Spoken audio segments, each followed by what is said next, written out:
Hello बच्चों, आज हम कक्षा 11 की अंतरा पुस्तक का गूंगे पाठ पढ़ने जा रहे हैं, जो कि रांगेय राघव द्वारा रचित है। इसमें बच्चों एक कहानी है गूंगे किशोर की। उसके माध्यम से शोषित मानव की असहायता का वर्णन किया गया है। कभी तो वह मूक स्वभाव से सब अत्याचार सह लेता है और कभी विरोध में आक्रोश व्यक्त करता है।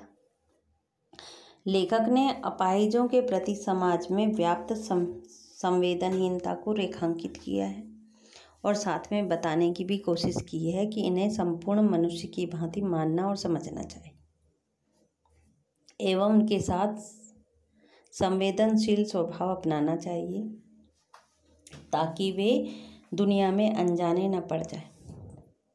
बच्चों, कहानी के जरिए लेखक ने ये कहा है कि समाज के जो लोग संवेदनहीन हैं वो भी अपाहिज हैं, क्योंकि अपने सामाजिक दायित्वों के प्रति वे जागरूक नहीं।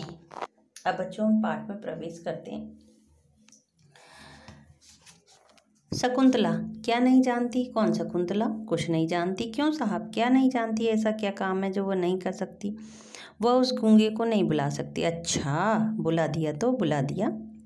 बालिका ने एक बार कहने वाली की ओर द्वेष से देखा और चिल्ला उठी, दूं दे। गूंगे ने नहीं सुना। तमाम स्त्रियां खिलखिलाकर हंस पड़ी। बालिका ने मुंह छिपा लिया। जन्म से वज्र बहरा होने के कारण वह गूंगा है।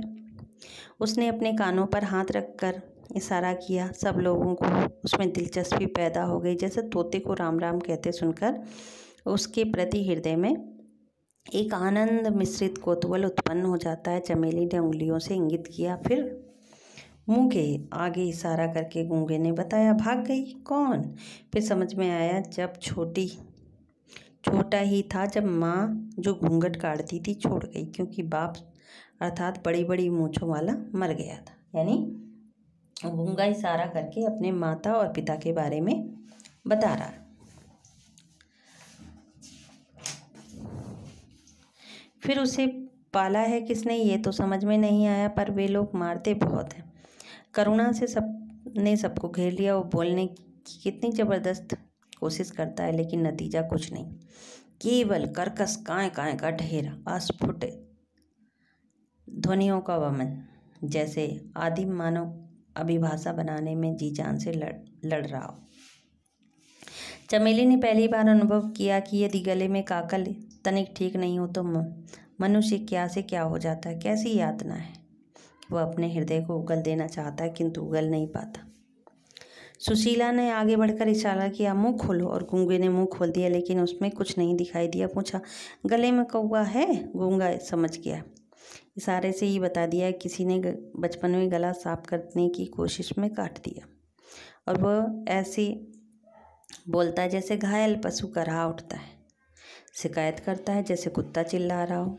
कभी कभी उसके स्वर में ज्वालामुखी के विस्फोट की भी भयानकता थपेड़े मार उठती है। वह जानता है कि वह सुन नहीं सकता और बता बता कर मुस्कुराता है। वह जानता है कि उसकी बोली को कोई नहीं समझता, फिर भी बोलता है।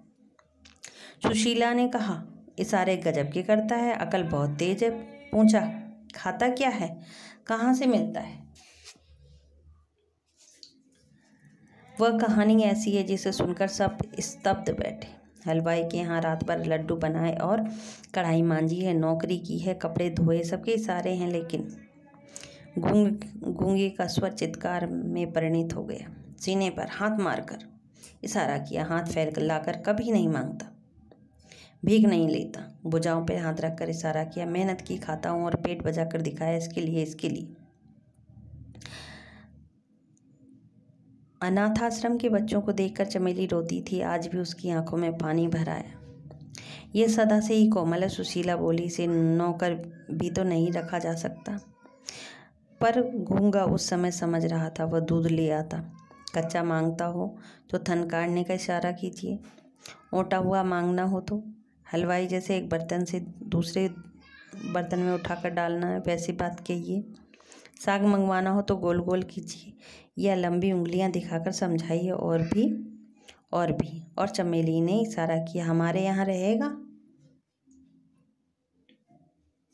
गूंगे ने स्वीकार किया, किंतु हाथ से इशारा किया। क्या देगी खाना? हाँ, कुछ पैसे। चमेली ने सिर लाया, 4 उंगलियां दिखा दी। गूंगे ने सीने पर हाथ मारकर जैसे कहा, तैयार है, 4 रुपए। सुशीला ने कहा, पछताओगी भला, ये क्या काम करेगा? मुझे तो दया आती बेचारे पर। चमेली ने उत्तर दिया, नहीं, बच्चों की तबीयत बहलेगी। घर पर बुआ मारती थी, फूफा मारता था, क्योंकि उन्होंने उसे पाला था। वे चाहते थे कि बाजार में पल्लेदारी करे, 12-14 आने कमा कर लाए और उन्हें दे दे। बदले में वे उसके सामने बाजरे और चने की रोटियां डाल दें। अब गूंगा घर भी नहीं जाता, यही काम करता है।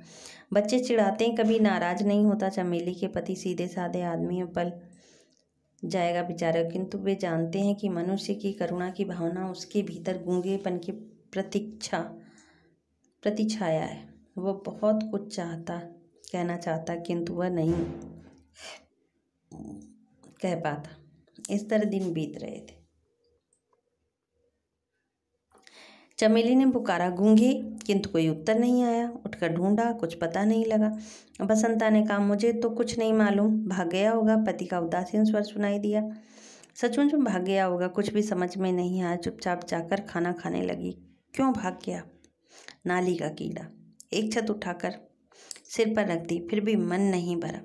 दुनिया हंसती है हमारे घर, अब बजाय अब घर सा मिल गया है, इसलिए। जब बच्चे वह भी खाकर उठ गए तो चमेली बची रोटियां कटोरदान में रखकर उठने लगी। एकाएक द्वार पर कोई छाया हिल उठी। वह गूंगा था। हाथ से इशारा किया, भूखा हूँ, काम तो करता नहीं, भिखारी। फेंक दी उसकी और रोटियां से रोज से पीठ मोड़कर खड़ी हो गई। किंतु गूंगा खड़ा हुआ, रोटियां छुई तक नहीं। देर तक दोनों चुप रहे। फिर न जाने क्यों गूंगे ने रोटियां उठा ली और खाने लगा। चमेली ने गिलास में दूध भर दिया। देखा गूंगा खा चुका था। उठी और हाथ में चिमटा लेकर सामने खड़ी हो गई। कहाँ गया था? चमेली ने कठोर स्वर से पूछा। कोई उत्तर नहीं मिला। अपराधी की भांति सिर झुक गया। सर से एक चिमटा उसकी पीठ पर जड़ दिया, किंतु गूंगा रोया नहीं। वह अपने अपराध को जानता था। चमेली की आंखों से जमीन पर आंसू टपक रहा था। तब गूंगा भी रो दिया और फिर वह भी होने लगा। गूंगा जब चाहे भाग जाता, फिर लौट आता। उसे जगह जगह नौकरी करके भाग जाने की आदत पड़ गई और चमेली सोचती कि उसने उस दिन भीख ली थी या ममता की ठोकर को निसंकोच स्वीकार कर लिया था। बसंता ने कसकर गूंगे को चपत लगा दी। गूंगे का हाथ उठाओ, न जाने क्यों अपने आप रुक गया। उसकी आंखों में पानी भर आया और रोने लगा। उसका रुदन इतना कर्कश था कि चमेली को चूल्हा छोड़कर आना पड़ा। गूंगा उसे देखकर इशारों से कुछ समझाने लगा। देर तक चमेली उससे पूछती रही। उसकी समझ में इतना ही आया कि खेलते खेलते बसंता ने उसे मार दिया था। बसंता ने कहा, अम्मा, यह मुझे मारना चाहता था। क्यों रे? चमेली ने गूंगी की ओर देखकर कहा। वह इस समय भी नहीं भूली थी कि गूंगा कुछ सुन नहीं सकता, लेकिन गूंगा भाव भंगिमा समझ गया। उसने चमेली का हाथ पकड़ लिया। एक क्षण तो चमेली को लगा जैसे उसी के पुत्र ने आज उसका हाथ पकड़ लिया था। एकाएक घृणा से उसने हाथ छुड़ा लिया। पुत्र के प्रति मंगल कामना ने उसे ऐसा करने को मजबूर कर दिया। कहीं उसका भी बेटा गूंगा होता तो वह भी ऐसे ही दुख उठाता। वह कुछ नहीं सोच सकी। एक बार फिर गूंगे के प्रति हृदय में ममता भर आई। वह लौटकर चूल्हे पर जा बैठी, जिसमें अंदर आग थी, लेकिन उसी आग से वह सब पक रहा था जिससे सबसे भयानक आग बुझती है, पेट की आग, जिसके कारण आदमी गुलाम हो जाता। उसे अनुभव हुआ कि गूंगे में बसंता से कहीं अधिक शारीरिक बल है। कभी भी गूंगे की भांति शक्ति से बसंता ने उसका हाथ नहीं पकड़ा था, लेकिन फिर भी गूंगे ने अपना हाथ बसंता पर नहीं चलाया। रोटी जल रही थी, झट से पलट दी। वह पक रही थी। इसी से बसंता गूंगा गूंगा है। चमेली को विस्मय हुआ। गूंगा शायद ये समझता कि बसंता मालिक का बेटा है, उस पर वह हाथ नहीं चला सकता। मन ही मन थोड़ा विक्षोभ भी हुआ, किंतु पुत्र की ममता ने इस विषय पर चादर डाल दी। और फिर याद आया कि उसने उसका हाथ पकड़ लिया था, शायद इसलिए कि उसे बसंता को दंड देना चाहिए, यह उसको अधिकार है। किंतु वह समझ नहीं सकी। और उसने सुना कि गूंगा कभी कभी करा उठता था। चमेली उठकर बाहर आई, कुछ सोचकर रसोई में लौट आई और रात की बासी रोटी लेकर निकली। गूंगे, उसने पुकारा। कान के न जाने किस पर्दे में कोई चेतना है कि गूंगा उसकी आवाज़ को कभी अनसुना नहीं कर सका। वह आया, उसकी आंखों में पानी भराया, जैसे उसमें एक शिकायत थी, पक्षपात के प्रति तिरस्कार था। चमेली को लगा कि लड़का बहुत तेज है। बरबस ही उसके होठों पर मुस्कान छा गई। कहा, ले खा ले, और हाथ बढ़ा दिया। गूंगा इस स्वर की, इस सब की उपेक्षा नहीं कर सकता। वह हंस पड़ा। अगर उसका रोना एक अजीब दर्दनाक आवाज़ थी तो उसका हंसना और कुछ नहीं। एक अचानक गुर्राहट सी चमेली के कानों में बज उठी। उस अमानवीय स्वर को सुनकर वो भीतर ही भीतर कांप उठी। यह उसने क्या किया था? उसने एक पशु पाला था जिसके हृदय में मनुष्यों की सी वेदना थी। घृणा से विक्षुब्ध होकर चमेली ने कहा, क्यों रे, तूने चोरी की है? गूंगा चुप हो गया। उसने अपना सिर झुका लिया। चमेली एक बार क्रोध से कांप उठी। देर तक उसकी ओर घूरती रही।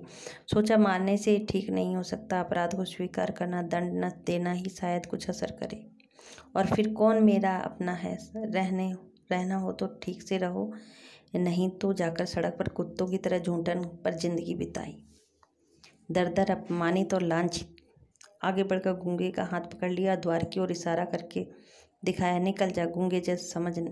गूंगा जैसा समझा नहीं। बड़ी बड़ी आंखों को फाड़े देखता रहा कुछ देर को। शायद एक बार होंठ खुले भी, किंतु कोई स्वर नहीं निकला। चमेली वैसे ही कठोर बनी रही। आपके मुंह से भी साथ साथ कहा, जाओ, निकल जाओ। ढंग से काम नहीं करना है तो तुम्हारा यहाँ कोई काम नहीं। नौकर की तरह रहना है तो रहो, नहीं तो बाहर जाओ। यहाँ तुम्हारे नखरे कोई नहीं उठा सकता। किसी को भी इतनी फुर्सत नहीं है, समझी?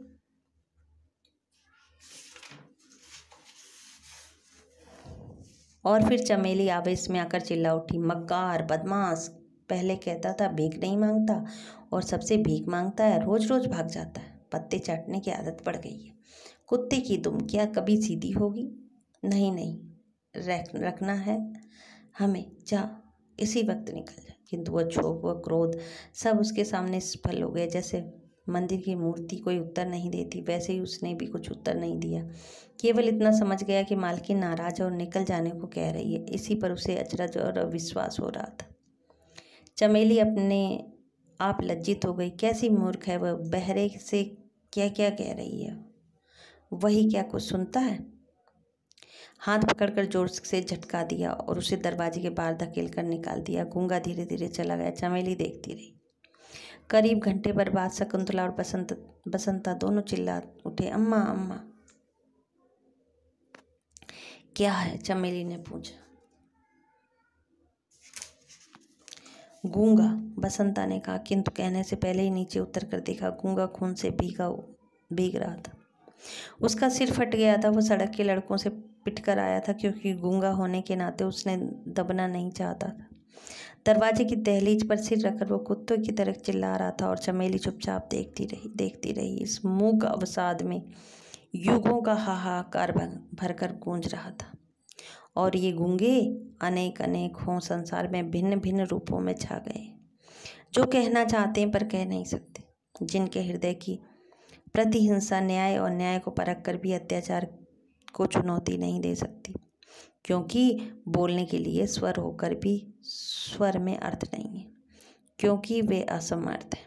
और चमेली सोचती, आज दिन ऐसा कौन है जो गूंगा नहीं, किसका हृदय समाज, राष्ट्र, धर्म और व्यक्ति के प्रति विद्वेष से, घृणा से नहीं छटपटाता, किंतु फिर भी कृत्रिम सुख की छलना अपने जालों में उन्हें फांस देती है, क्योंकि वह स्नेह चाहता है, समानता चाहता है। तो बच्चों, ये गूंगे की कहानी थी। उसकी कैसी मनोदशा थी, कैसी स्थिति थी, उसके बारे में इस पाठ में बताया गया है। इस प्रकार आपका ये पाठ समाप्त होता है। धन्यवाद।